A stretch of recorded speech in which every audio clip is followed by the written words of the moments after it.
So Ahmed over on MSNBC, yet again, went after Netanyahu on his show. Look, I have a lot of respect for all these people and give a lot of credit to all these people who are willing to be in the lion's den and tell the truth on this issue. We all know this is a political third rail in America. There's only so far you can go.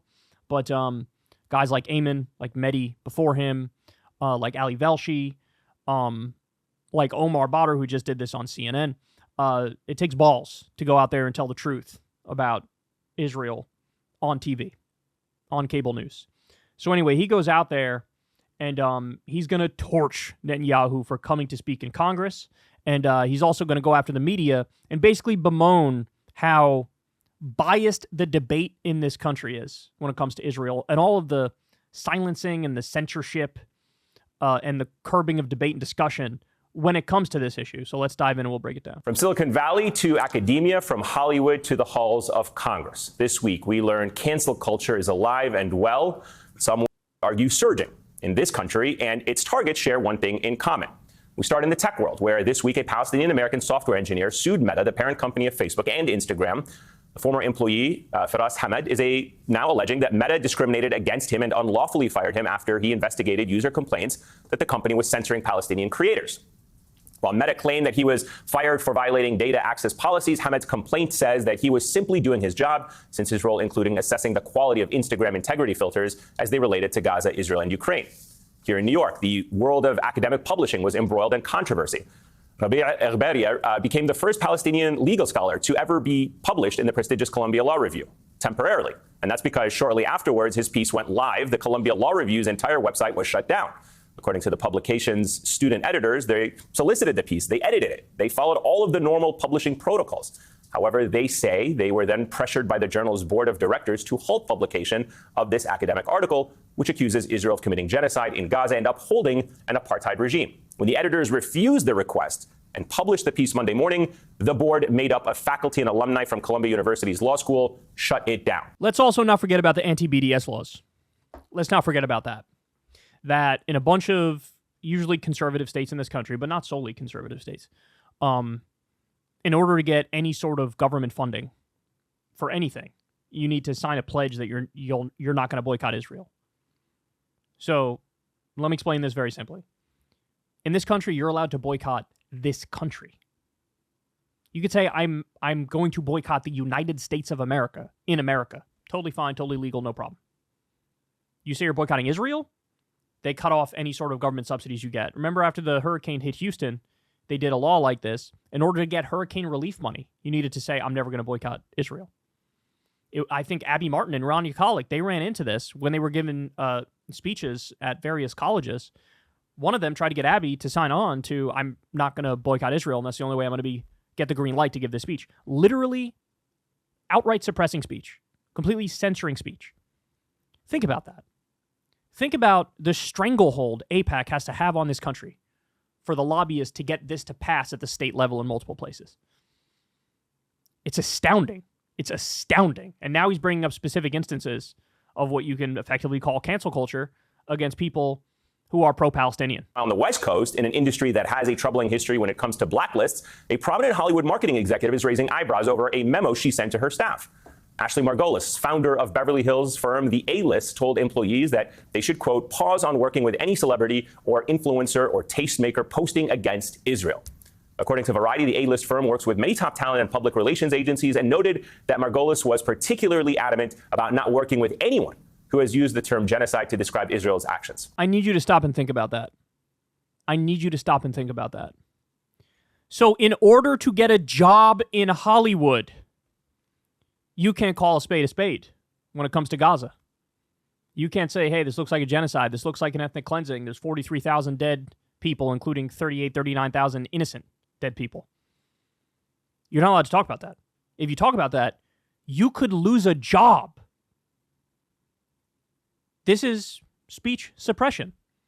This is everybody shut the fuck up, fall in line, don't raise your voice, don't talk about injustice, know your role, and shut your mouth. That's what this is. Now, by the way, how many people are going to be brave enough to step up and tell the truth now? If you know your job is dependent on you staying quiet, people are going to stay quiet. how many fields is this the case in, right? We know the way it works in politics. God forbid you say the right thing on this issue. AIPAC will dump $10 million, $20 million, or more into your race and try to take your ass out. Jamal Bowman is learning that right now. Even just being mildly critical of the Israeli government, they're coming for him. What a chilling environment we're looking at, man. What a chilling environment. Taken together, these stories show the high price that is levied on those who dare to speak out on behalf of Palestinians in Gaza. No matter what field you're in or how accomplished you are in that field, talking about the devastation in Gaza could cost you. This stands in stark contrast with another story from this week. The New York Times and Haaretz both revealed that the Israeli government has been waging a secret influence campaign targeting U.S. lawmakers since October. The multi-million-dollar campaign used fake accounts and websites to spread pro-Israel, anti-Arab, and anti-Muslim content. It mainly targeted black lawmakers and young progressives in the United States and Canada. Just to put that in context for you, this is what everybody accused Russia of doing in the 2016 election. Remember that? Oh my God, they got bots and they're controlling the narrative and, you know, making people fight and spreading disinformation and misinformation and malinformation. This is what the accusation was vis-a-vis Russia. Now we see it is proven vis-a-vis Israel, a massive influence campaign. And in this instance, they were targeting specifically black lawmakers.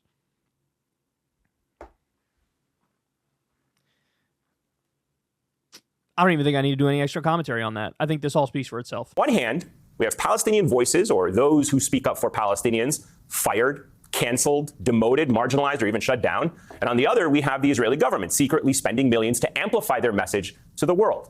And this imbalance in power, this skewing of the public discourse, comes to mind when you consider this. Israeli Prime Minister Benjamin Netanyahu will be coming to Washington to address a joint session of Congress on July 24th, invited by a bipartisan group of congressional leaders, including Senator Chuck Schumer, who in March took to the floor of Congress to denounce the Israeli prime minister, calling him an obstacle to peace and alleging that he has been placing his personal political survival ahead of his nation's interests. And come speak. We love you. Jesus Christ, what a massive cuck. Oh my God. Can you imagine being this loathsome? By the way, we just had that protest the other day, the Red Line protest where they surrounded the White House, pro-Palestine protesters. I want to see an even bigger one for when Netanyahu comes to talk. As I said before, I don't want his motorcade to be able to reach the Capitol, bro. I want it to be impossible. I want his ass to get right back on the plane and go. We had, what, 75,000 for the last protest? Give me 1 million for this one. Please. Please. The people's voice needs to be heard over these soulless cretins who are bought and paid for in Congress. Well, now, in what amounts to a political win for Netanyahu, Congress will be welcoming him with open arms. Remember, this is the same man who addressed a joint session of Congress back in 2015 for the sole purpose of subverting the nuclear deal that President Obama and then his vice president, Joe Biden, were negotiating with Iran. And by the way, he was fucking wrong about that, wasn't he? He came to speak to Congress to undermine the president of the U.S., who was negotiating and getting a nuclear deal with Iran. And guess what? History proves, time has proven, the people who were for the deal were right. When we had that deal in place 12 different times, the IAEA, the International Atomic Energy Agency, went in to Iran and said, they're following the agreement to a T, man. They've abided by every single provision in this thing. And by the way, what was our half of the deal? Our half of the deal was we're just going to lift the sanctions against you and give back some of the money that we stole that was yours. That's all we had to do. And guess what? Trump goes in there, rips it up. They start enriching again. He takes out Qasem Soleimani, their top commander. They start doing counterattacks against our troops. Now we're on the brink of war with them, and Israel is as well. They want that because they say, oh, you fund Hamas and Hezbollah. Tell me again who the warmongers are. Tell me again who wants war. But by the way, he came and spoke against the deal, and he was fucking wrong. The same way that he went to Congress during the Bush and Cheney years, during the war on terror, and he made the case, look, if you take out Saddam Hussein, it's going to be a great thing. Democracy is going to flourish across the region, and everybody else is going to be in a better place. And it's only puppies and rainbows and holding hands and singing Kumbaya that happens in the Middle East if we go and do war with Iraq. 100% wrong. Never faced accountability, never faced justice. never even gets checked by the leaders now who are nominally supposed to be on the opposite side of the fucking political spectrum. They don't even tell him, hey, you're wrong then and you're wrong now and get the fuck out of here. No, it's, hey, come, we'll welcome you with open arms. Come give a speech and lie relentlessly to the face of Congress and to the American people. Don't even let his ass in the fucking building. Don't let him get there. Block the motorcade. This is a man who has a history of meddling in domestic American politics, attempting to tip the scales in U.S. presidential elections towards Republicans, including Donald Trump back in 2016. And now this is a man for whom the International Criminal Court is seeking an arrest warrant for war crimes, and who the International Court of Justice plausibly believes is committing a genocide in Gaza. He's using the words. He's using the words on MSNBC, y'all. Genocide, war criminal. Let's go, Ahmed. Let's go. You may be wondering how it is possible that after all that we have witnessed, someone like Prime Minister Benjamin Netanyahu is getting the red carpet treatment in Washington. Well, when the debate in this country and on this issue is so skewed in favor of one side and voices of dissent are stifled, we end up with an alleged war criminal to be welcomed with open arms by our elected officials to the heart of American political power. Let's go, Ahmed. Look, I'll say it again. Me on this show, it's something totally different. I'm my own boss. I say what I want. I do what I want. It's very simple. He's got a lot of bosses, right? He's on MSNBC. But he just said it. Genocide, alleged war criminal. Props to him, man. But he's right. He's right. What's his argument? His argument is the debate among the establishment, namely the politicians and the media, is so skewed. They view it as like, well, what's the big deal? Why wouldn't we invite our top ally, their prime minister, to come speak here? Well, I don't understand. What's the problem? Well, the problem is what he just described. The problem is the meddling in U.S. affairs. The problem is the censorship of American citizens. The problem is the AIPAC donors and lobbyists who control our politicians, along with the Saudi lobby, along with Wall Street, along with the military-industrial complex, along with big oil. The problem is that we're dealing with a war criminal. That's the problem. And you guys are so disconnected in your ivory tower, you don't look at any fucking poll on this issue, any poll. People are like, hey, stop sending money there. Stop sending weapons there. Get a ceasefire now. What are you doing? I don't want to see another video of a baby bloody getting pulled out from underneath the rubble. What the fuck? So you have this massive disconnect between the public and the establishment. And they are so blinded and so extreme, they welcome him with open arms to come give a speech. Step one is get the boot off our neck. Stop censoring. Step two is get that AIPAC money out of the fucking system. Get it out.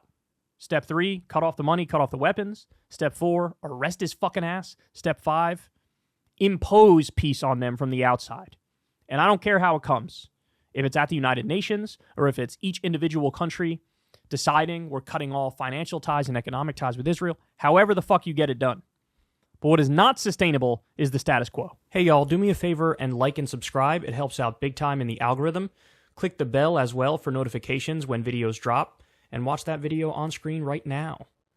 You know you want to.